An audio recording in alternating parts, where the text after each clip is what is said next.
একদল movie crew বের হয়েছিল জঙ্গলের গভীরে একটি শর্ট ফিল্মের পারফেক্ট লোকেশন খুঁজতে। কিন্তু তারা জানতো না এই জঙ্গলের অন্ধকারে লুকিয়ে আছে রক্তপিপাসু মুখোশধারী হত্যাকারীরা, যাদের একটাই নিয়ম, কেউই এখান থেকে বেঁচে ফিরতে পারবে না।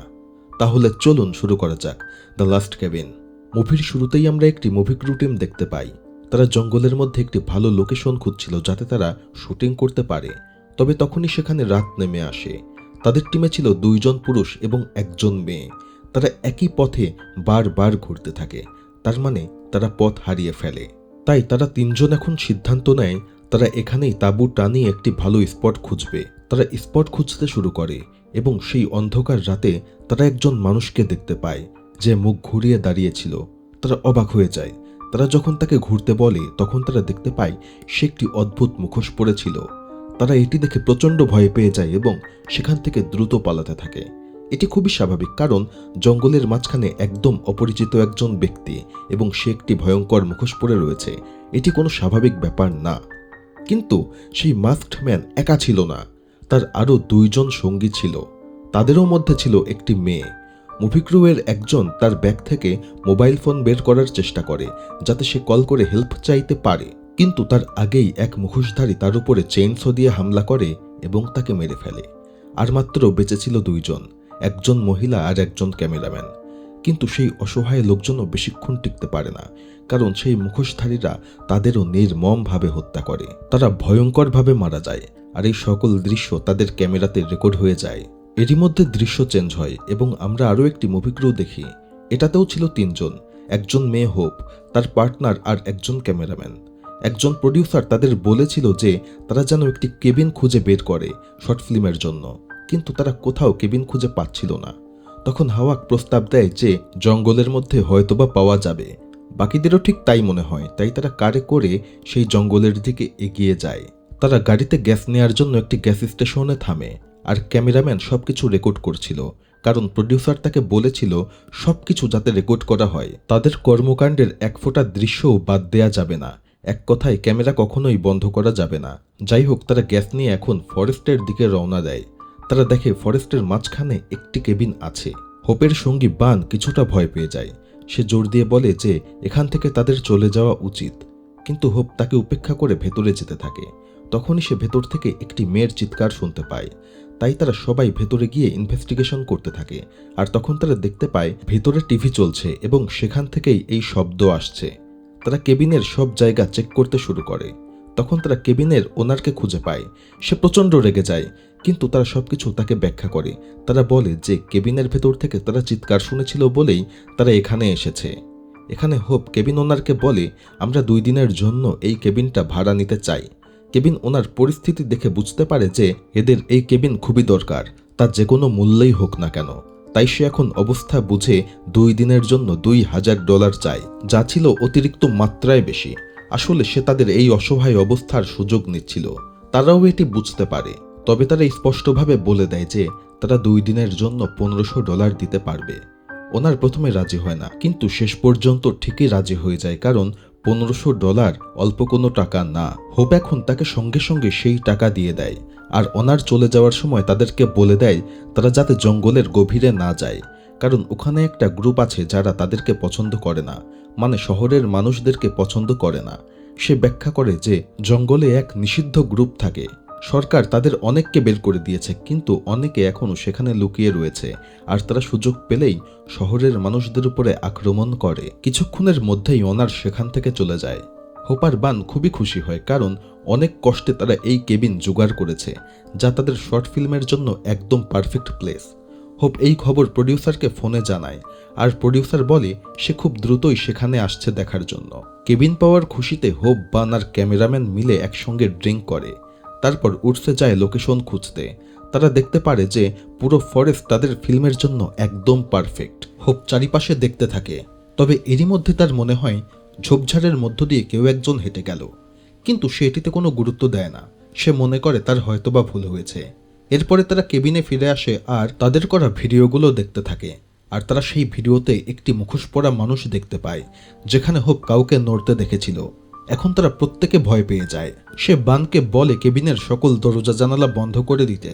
আর কিছুক্ষণের মধ্যেই সেখানে প্রডিউসার চলে আসে। তারা প্রডিউসারকে সবকিছু খুলে বলে এবং সেই ফুটেজও দেখায়।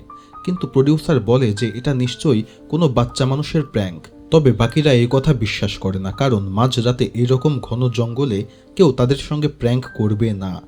বাধ্য হয়ে প্রডিউসার বলে ঠিক আছে, তারা আজকে রাত্রেই এখান থেকে চলে যাবে, তবে কিছুক্ষণ তাকে এখানে থাকতে হবে কারণ আরও একজন এখানে আসবে। তবে সেই মেয়ে চলে আসলে এরা সকলে এখান থেকে আজকে রাত্রেই চলে যাবে। হোপ এখন বানকে বলে সকল জিনিসপত্র প্যাক করতে, আর তখনই হোপ জানালা দিয়ে সেই মুখোশধারী ব্যক্তিকে দেখতে পায়। আর সৌভাগ্যক্রমে সবকিছু ক্যামেরাতে আবারও রেকর্ড হয়ে যায়। সে প্রডিউসারকে আবারও জানায়। প্রডিউসার ক্যামেরা চেক করতে যাচ্ছিল, তখনই দরজায় নক হয়। প্রডিউসার গিয়ে দেখতে পায় বাইরে কেউ নেই। প্রডিউসার ভাবে এটা হয়তোবা প্র্যাঙ্ক, তাই সে আবারও ভেতরে চলে আসে। প্রডিউসার বানকে বোঝায় যে তারা বেশিই টেনশন করছে, এত চিন্তা করা উচিত না, এবং আবারও বলে আমাদের শুটিংয়ের কাজ শুরু করা উচিত। আর তখনই দেখতে পাই আবারও দরজায় নক হয়। এবার প্রডিউসার বাইরে গিয়ে দেখে যে সেখানে 3 জন মুখোশধারী ব্যক্তি দাঁড়িয়ে রয়েছে। প্রডিউসার তাদের ধমক দেয় এবং সেখান থেকে চলে যেতে বলে, কিন্তু তারা এক চুলও নড়ে না। হঠাৎ তাদের একজন হ্যামার দিয়ে প্রডিউসারের মাথায় আঘাত করে এবং সঙ্গে সঙ্গে সে মারা যায়। ক্যামেরাম্যান তাড়াতাড়ি ক্যামেরা নিয়ে ভেতরে ফিরে আসে। হোপ, বান আর ক্যামেরাম্যান সম্পূর্ণ হতবাক হয়ে যায় এভাবে প্রডিউসারের মৃত্যু দেখে। এখন পরিষ্কার হয়ে যায় কেন সিগন্যাল এখানে নেই, কারণ সেই মুখোশধারী ব্যক্তিরা এখানে সিগন্যাল ব্লক করে রেখেছে। আর তখনই সেখানকার কারেন্ট চলে যায়, যার ফলে বিপদও আরও বেড়ে যায়। বাইরে মুখোশধারী ব্যক্তিরা দাঁড়িয়েছিল। এখন হোপ সবাইকে বলে আমাদের নিজেদের রক্ষা করার জন্য অস্ত্রের দরকার, তাই তারা কিচেনে গিয়ে নাইফ নিয়ে নেয়। তারা ফ্ল্যাশলাইট খুঁজে পায়। 3 জন অন্য একটা রুমে যায়, আর বাইরে মুখোশধারীরা তখনও দাঁড়িয়েছিল। ঠিক তখনই লাইট চলে আসে, আর হোপ বেসমেন্টে একটা বক্স খুঁজে পায় যেখানে অনেকগুলো সিডি ছিল। এর মধ্যে একটা সিডিতে একটি মেয়ের নাম লেখা ছিল। হোপ সেই ডিস্কটি ডিভিডি প্লেয়ার দিয়ে চালায়, আর ভেতরে সেই মেয়ের ফুটেজ দেখা যায়। মুখোশধারী ব্যক্তি তাকে জোর করে বাইরে নিয়ে যায় এবং হাত পা বেঁধে ফেলে, আর তারপর তারা তার মুখের উপর দিয়ে ঘাস কাটার মেশিন চালিয়ে দেয়, যার ফলে সে যন্ত্রণায় মারা যায়। ভয়ঙ্কর বিষয় হলো যে ভিডিওতে যেই মেয়েটিকে মারা হলো সে এই কেবিনেই ছিল। এর মানে মাস্কডম্যান বহুদিন ধরে এটা করছে। কেবিন বা ফরেস্টে যারা আসতো তারা তাদেরকে হত্যা করত, আর সবকিছু রেকর্ড করা হতো। এখন তারা বুঝতে পারে তাদেরকে কিছু একটা অবশ্যই করতে হবে, তা না হলে কেউ বাঁচতে পারবে না। তাই তারা এখন সরাসরি মুখোশধারীদেরকে জিজ্ঞেস করে তোমরা আসলে কি চাও। তারা বলে আমরা শুধুমাত্র মেয়েটিকে চাই, মানে তারা হোপের কথা বোঝাচ্ছিল। এতে হোপ আরও ভয় পেয়ে যায়। সে মুখোশধারীকে বলে আমি তো তোমার কোনো ক্ষতি করিনি, আমরা শুধুমাত্র এখানে মুভি করতে এসেছি, তাই আমাদেরকে ছেড়ে দেওয়া উচিত। কিন্তু মুখোশধারীরা কিচ্ছু শুনতে চায় না। বান তখন হোপকে বুঝায় যে এদেরকে বুঝিয়ে কোনো লাভ নেই, কারণ এটা সাইকো, এরা কিছুই বুঝবে না। ঠিক তখনই প্রডিউসারের পার্টনার কার নিয়ে সেখানে চলে আসে। এখন কেবিনে থাকা সকলে কিছুটা স্বস্তি পায়। তারা ভাবে তারা এই কারে করে এখান থেকে চলে যেতে পারবে। তারা এসব নিয়েই আলোচনা করছিল, কিন্তু তখনই মুখোশধারী একজন ব্যক্তি হোপের ফোনে একটি ভিডিও পাঠায়। ভিডিও প্লে করে তারা দেখতে পায় যেই পার্টনার কিছুক্ষণ আগে এসেছে মাস্কডম্যানরা তাদেরকে ধরে ফেলেছে এবং তার উপরে এখন নিষ্ঠুরভাবে নির্যাতন করছে। তারা তাকে ভয়ঙ্করভাবে টর্চার করছিল। শুধু তাই না, তারা একে একে নখগুলোও তুলে নেয় এবং তারপরে সেই দেহটিকে নিয়ে তাদের কেবিনের বাইরে জানালার সামনে চলে আসে। আর এখানকার কেউ যাতে এখান থেকে পালাতে না পারে তাই তারা এখন সেই গাড়ির টায়ারগুলোও পাঞ্চার করে দেয়। এখন তারা 3 জনই বুঝতে পারে বাঁচতে হলে রিস্ক নিয়ে কিছু না কিছু একটা করতেই হবে। বেন তখন জীবনের ঝুঁকি নিয়ে চুপি চুপি সেই কেবিন থেকে বের হয়ে সিগন্যাল খুঁজতে যায়, কারণ সেই রুমের সিগন্যাল ব্লক করা ছিল। কিন্তু বের হওয়া মাত্র 3 জন মুখোশধারী তাকে তাড়া করে। সে কোনো রকমে দৌড়ে প্রাণ বাঁচিয়ে কেবিনের ভেতরে চলে আসে এবং দরজা বন্ধ করে দেয়। তারা ভাবতে থাকে এরপরে তারা কি করবে, আর তখনই তারা দেখে যে বাইরে এখন মাত্র 2 জন কিলার দাঁড়িয়ে রয়েছে। তখনই তাদের মাথায় চিন্তার ঝড় উঠে যায়। তারা ভাবতে থাকে তাহলে তৃতীয় ব্যক্তি কোথায়। তখন তাদের মনে হয় নিশ্চয়ই তৃতীয় ব্যক্তি বেনকে তাড়া করে এই কেবিনের ভেতরে ঢুকে পড়েছে এবং কোথাও লুকিয়ে রয়েছে। তাই তারা 3 জন এখন কেবিনের ভেতরে খোঁজাখুঁজি শুরু করে। আর এরই মধ্যে বেডের নিচ থেকে এক মুখোশধারী বেনের পা চেপে ধরে এবং তাকে টানতে শুরু করে। তবে বেনের হাতে চাকু ছিল, সে সঙ্গে সঙ্গে সেই মুখোশধারীর মুখে সেটি চালিয়ে দেয়, যার ফলে সেই মুখোশধারী সঙ্গে সঙ্গে সেখানে মারা যায়। এখন বাইরে থাকা মুখোশধারীরা যখন বুঝতে পারে তাদের এক পার্টনারকে ভেতরে মেরে ফেলা হয়েছে, তখন তারা প্রচণ্ড রেগে যায় এবং তারা এখন চিন্তা করে তারা এই কেবিনটিকে আগুনে জ্বালিয়ে দিবে। তাই তারা এখন তেল ছিটাতে শুরু করে। এর ফলে ভেতরে থাকা 3 জন এখন বুঝতে পারে তাদেরকে এখান থেকে বের হতে হবে। তাই তারা এখন বেরিয়ে আসে। আর এরই মধ্যে আবারও সেখানকার কারেন্ট চলে যায়। এক মুখোশধারী মেয়ে তাদের উপরে আক্রমণের চেষ্টা করে, যার ফলে হোপ বের হয়ে উডসের মধ্যে পালিয়ে যায়। কেবিনের লাইট আবারও ফিরে আসে আর তখনই মুখোশধারী মেয়েটি পেছন থেকে এসে বানের উপরে হামলা করে। তবে বানও কোনো রকমে তাকে সরিয়ে দিয়ে সঙ্গে সঙ্গে গলার মধ্যে ছুরি ঢুকিয়ে দেয়, যার ফলে সেই মুখোশধারী মেয়েটি সঙ্গে সঙ্গে মারা যায়। ক্যামেরাম্যান আর বান কেবিন থেকে এখন পালায়, কিন্তু বাইরে অন্ধকারের কারণে তারা এখন আলাদা হয়ে যায়। অন্যদিকে হোপ যে উডসের মধ্যে পালিয়েছিল তাকে বেঁচে থাকা শেষ কিলার তারা করে।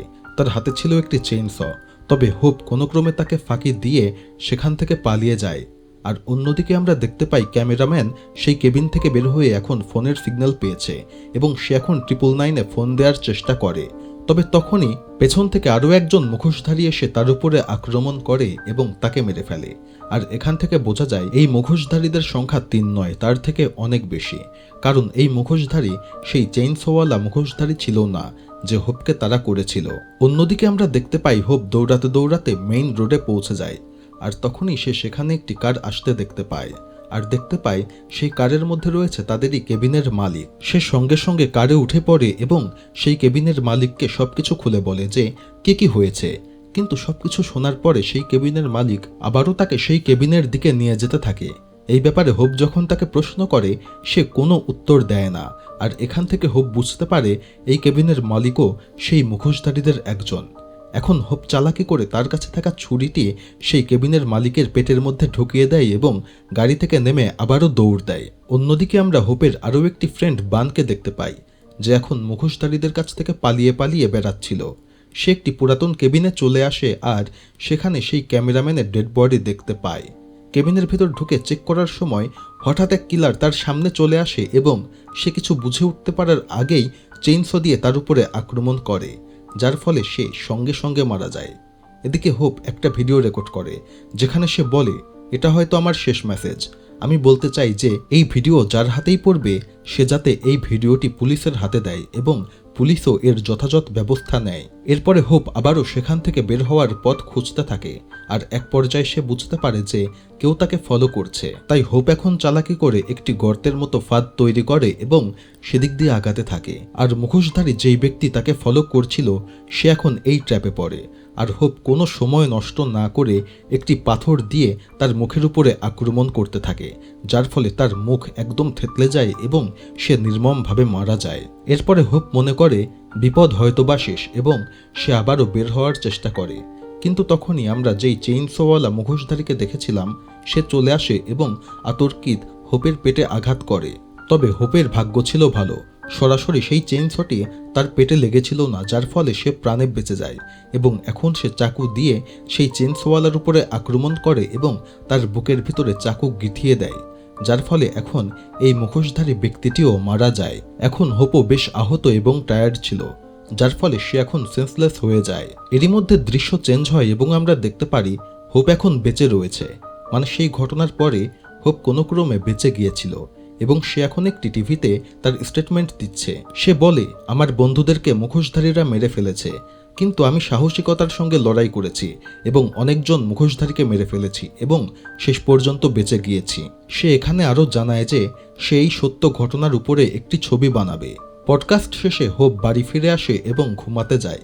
কিন্তু তখনই আমরা দেখতে পাই কেউ একজন তার বাড়িতে ঢুকে সবকিছু রেকর্ড করছে। আর দেখা যায় সে আর কেউ নয়, সেও একজন মুখোশধারী। সে এখন হোপের উপরে হামলা করে এবং হোপকেও মেরে ফেলে। এর মানে হলো হোপ যে ভেবেছিল যে সে কিলারের কাছ থেকে বেঁচে গিয়েছে, এটি মোটেও নয়। মুখোশধারীরা যাকে মারার চেষ্টা করে তাকে কখনোই বাঁচতে দেয় না। তারা এতদিন তাকে নজরে রেখেছিল এবং আজকে সুযোগ পাওয়া মাত্র তাকে মেরে ফেলে। আসলে মুখোশধারীরা সাধারণ মানুষদেরকে মেরে ফেলে, কারণ তারা মনে করে ফরেস্ট তাদের বাড়ি আর তারা চায় না তাদের বাড়িতে কেউ আসুক, বিশেষ করে শহরের মানুষ। কারণ শহরের মানুষরা নিজেদের কাজ দ্বারাই শহরকে দূষিত করেছে এবং শহরকে ধ্বংস করতে চলেছে। তারা খুব ভালো করেই জানে এই শহরের মানুষরা যদি তাদের জঙ্গলে আসে তাহলে তারা তাদের জঙ্গলকেও ধ্বংস করে দেবে। তাই তারা সবসময় সেটিকে প্রোটেক্ট করার চেষ্টা করে। এরই মধ্য দিয়ে মুভিটি এখানে শেষ হয়ে যায়। ভিডিওটি ভালো লেগে থাকলে অবশ্যই চ্যানেলটি সাবস্ক্রাইব করবেন। ধন্যবাদ।